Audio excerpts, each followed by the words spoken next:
is there's always this rhetoric about, oh, well, we've got to take care of our people first. Oh, we've got to make sure that American citizens are taken care of. Bullshit. Hello, everyone, and welcome back to the channel. Today, we're diving into a segment from Piers Morgan Uncensored, featuring Krystal Ball from Breaking Points and right-wing influencer Clay Travis. They'll be delving into the ongoing challenges related to ICE and immigration enforcement, so I'll be chiming in with my own thoughts as we go. But before we jump into the video, let me know in the comments where you're tuning in from. I absolutely love seeing everyone connect here. Okay, let's get started. The Democrats have just crashed to a new 35-year low in popularity. Trump has just announced a new trade deal with the EU, which is more advantageous to America than the previous deal. Are you prepared to give Trump any credit today? I will give him credit for humiliating the Europeans effectively. But in terms of delivering for the American people, I mean, remember what we were sold originally? 90 deals in 90 days? How did that work out? And now we're going to have tariffs put on especially key pharmaceuticals coming out of Europe, not to mention European cars. So what you're likely to see is prices go up for your average working class American. So no, for the American people, I think that this is not even close to a win. And reducing the number of people coming in illegally on the southern border from 10 million in 4 years to, I think it was 6,000 last month. You give him credit for that? He certainly has cracked down on the border, no doubt about it. But, you know, the cruelty of this immigration system, we're learning more and more about the men who were sent to CCOT with no due process, who were raped and tortured and abused. We're learning more about the conditions in Alligator Alcatraz. I mean, it's a horror show, which is exactly why the American people are revolting against all of his immigration policies across the board, even though that had previously been a strength for him. Well, let me just clear up for your audience. I am not some liberal Democratic sycophant who capes for the Democratic Party and can never give Trump credit. In fact, in his first term, I actually supported the tariffs that he put in place because I thought they made some sort of sense. This term, there is virtually nothing, maybe changing like the pressure on the shower heads, that executive order, that I can get behind. And I'll tell you why, Piers. First of all, his major quote unquote accomplishment at this point is the big, beautiful bill, which will strip healthcare away from millions of people in order to fund a tax cut for the people who need it the least. Second of all, the level of fascistic cruelty with regard to the immigrant population here is more horrifying than I ever could have even anticipated. Deploying the military in American streets, rounding up people at Home Depot, sending them off with no due process to a slave labor camp. Are you kidding me? The idea that this is a peace president. Hey, I thought he was going to solve the Ukraine-Russia crisis in a day before he even got into office. That's still ongoing. No changes there. We have backed and funded an absolute campaign of starvation and horror in Gaza. And we started a new war with Iran. So on every single level, this presidency has been a chaotic horror show and a disaster. And the people who will be hurt the most in this country are the very working class people that Trump claimed and lied to support. So I give him an F across the board. And again, I am not some Trump deranged. I've given him credit in the past. I said it was good when he went and talked to the leader of North Korea. I said it was good when he met with the Taliban to try to negotiate a deal. But he never actually had the stones to pull out of Afghanistan. But in any case, he's a disaster this time. I could not in my wildest dreams have imagined how terrible this administration would be and how quickly here only 6 months in. Do you know, out of interest, Krystal, how many people Barack Obama deported in 8 years?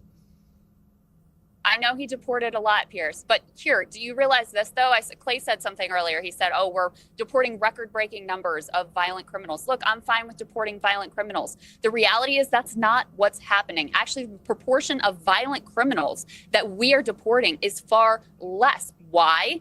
Because ICE agents have been told, stop chasing after the gang members. Stop going after the criminals because that takes time. That takes energy. Instead, Stephen Miller says, go to the Home Depot, go to the 7-Eleven, round up the mom, round up the grandma, round up the person who is going through the asylum process and actually doing the proper things and hasn't done anything wrong and ship them off to CCOT. It's disgusting. And that's why there's truly a revolt against it from the American public. I mean, the backlash but that wasn't against actually Trump's my immigration question. policies is striking. Yeah, I totally agree with everything Crystal said here. What's happening in our country right now is honestly embarrassing. I'm about to play a clip that really shows just how ridiculous things have gotten. Let's watch this. Hey, detain that lady. The latest video to send shockwaves from San Diego immigration court through the immigrant community is actually not of an immigrant, but a 71-year-old U.S. citizen named Barbara Stone. I was surprised. It felt like an out-of-body experience. Stone was handcuffed and held by federal agents for 8 hours on Tuesday, according to her family. This is from the handcuffs, so I have a large bruise there. I feel mentally and psychologically traumatized. Stone, for one, is determined to go back and continue that work. We are all immigrants. We all came from other countries. I find it surreal. Absolutely.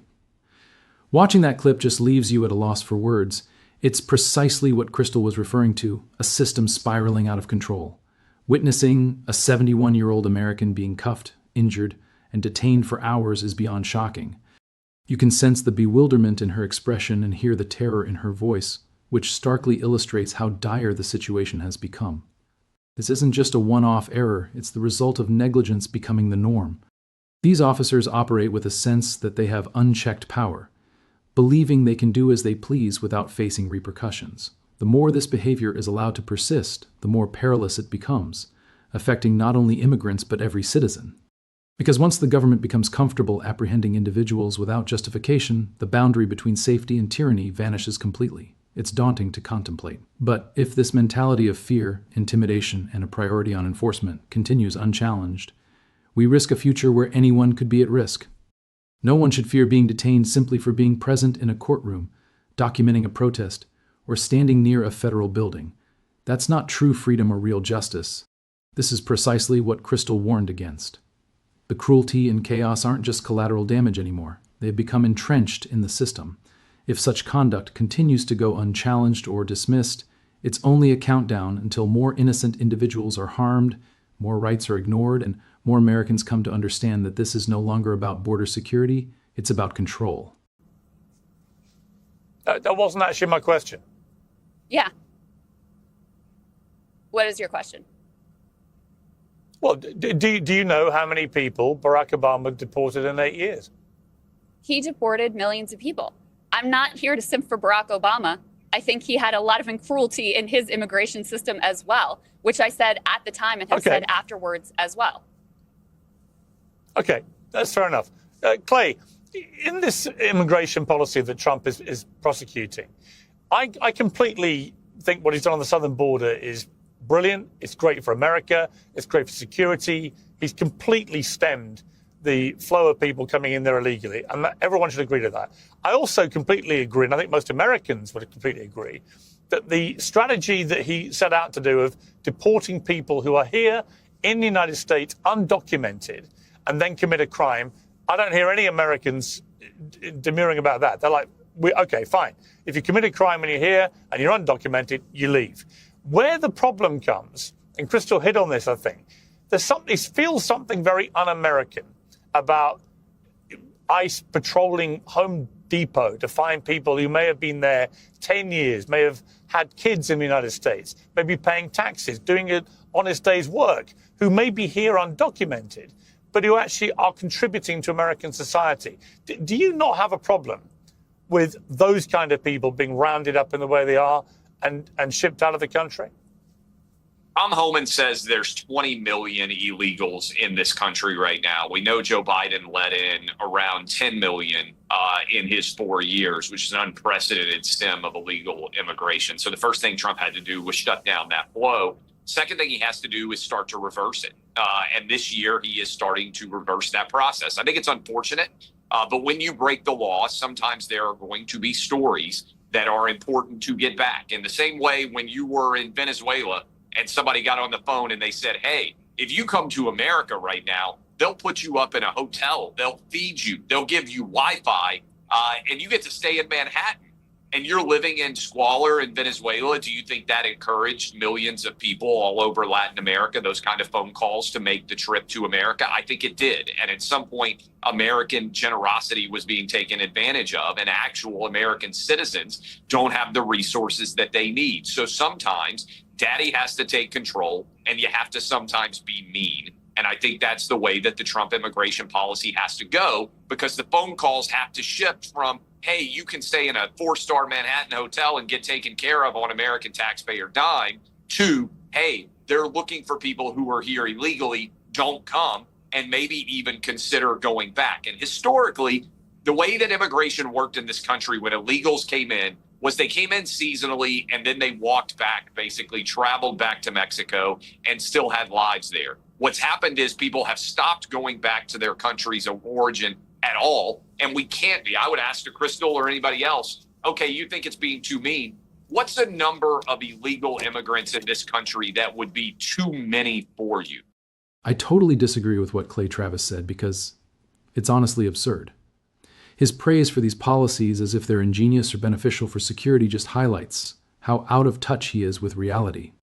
Like the video I showed earlier, it's not only undocumented individuals being detained, it's actually American citizens, grandmothers, employees, and volunteers who are being unjustly targeted due to reckless enforcement. Clay tries to frame it as merely a matter of law and order or safeguarding America, but that's such an oversimplification. No one is arguing against the removal of people who commit violent crimes. That's just logical. What people are upset about is the indiscriminate chaos sweeping up innocent individuals. And what further diminishes his argument is how nonchalantly he regards human lives. He makes remarks like, "Sometimes you have to be mean," as if cruelty equals leadership. That kind of mindset is precisely what drives this entire disaster. If being tough means wrongly detaining people, separating families, and traumatizing citizens who have done nothing wrong, then what are we actually proud of? At that point, we're not safeguarding the nation, we're just punishing people to make a point. If this mentality continues to spread, and if people keep equating toughness with a lack of compassion, then things will only worsen. More innocent individuals will become ensnared in the system. More families will live in fear. And eventually, the distinction between right and wrong enforcement will completely vanish. And the irony is, while Clay talks about strengthening America, this kind of thinking does the exact opposite. It undermines the country by normalizing injustice and masquerading it as discipline. For Krystal, for anybody else out there, for me, 20 million is too many. For a lot of Democrats, I think 100 million wouldn't be enough. So where do you draw the line? If you're breaking the law, sooner or later, there have to be consequences. So can I just, well, I that is a good question. And Krystal, about that. Yeah, Krystal, answer that. I want to address a couple of things about that. So first of all, I'm probably more permissive of immigration than your average Democratic Party member. You know, I know there's this idea that Democrats are open borders. That's obviously preposterous. But I believe, and I think this is borne out by the data, that immigrants overall are good for the country. Now, that doesn't mean that there isn't a limit to the number of people that you can reasonably absorb. Exactly what that number is, you'd have to get an expert to study and to be able to say. But there's something honest about what Clay is saying here, which is basically like the cruelty is the point. We need to make an example of people. It needs to be a horror show. That's exactly why you have these grotesque ASMR videos of deportations, all this like fascist theater of marching everybody through the park, the intentional cruelty at Alligator Alcatraz, the shipping of people to CCOT, where again, we now know that there are reports of rape and torture and abuse. Yeah, that is all an intentional part of the policy. So I appreciate the honesty about that. The dishonest part is there's always this rhetoric about, oh, well, we've got to take care of our people first. Oh, we've got to make sure that American citizens are taken care of. Bullshit. This president just took healthcare away from 17 million people. He's cutting food assistance to millions of people. And you expect me to believe he cares about your average American citizen? This trade deal that you guys are so hot on is going to jack up the prices on pharmaceuticals, on medicine for your average American people. So, you know, where is the care and concern for the American citizen here? It's all just about scapegoating an immigrant population and saying they're the reason. They're the reason for your pain and your problems, when in reality, it's the very oligarchic class that Trump himself represents and serves and protects with all of his actions, including the protection of the Epstein files, by the way. Absolutely. I'm with Krystal on this one. She really called out the hypocrisy that everyone else seems to ignore. I mean, seriously, how can people sit there and claim we need to prioritize Americans yet constantly do the opposite? It's completely nuts. They deliver these grand speeches about safeguarding the working class, but when you look at the reality, their actions never match their words. It's all talk and no action. Krystal nailed it precisely. They love waving the America First flag around like it's meaningful, but take a closer look. It's just a catchphrase.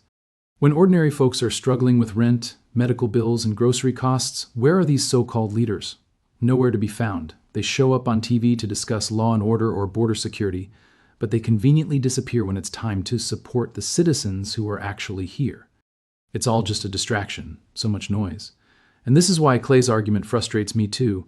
He treats cruelty as if it equates to strength, as if being harsh automatically means correctness. But Krystal highlighted this perfectly. Cruelty isn't strength, it's hypocrisy. You can't pretend to protect citizens while ignoring their suffering and pointing fingers elsewhere. That's not leadership, it's cowardice dressed up as bravado. Frankly, people are fed up with the lies, the contradictions, and the phony patriotism. It's all just smoke and mirrors. If they truly cared about Americans, they'd focus on improving the systems hurting people. Healthcare, housing, jobs, rather than turning ordinary families into scapegoats for political gain. Do you back Krystal's perspective here? Share your thoughts in the comments below. I'm eager to hear from you. Remember to like the video, subscribe to the channel, and see you in the next one.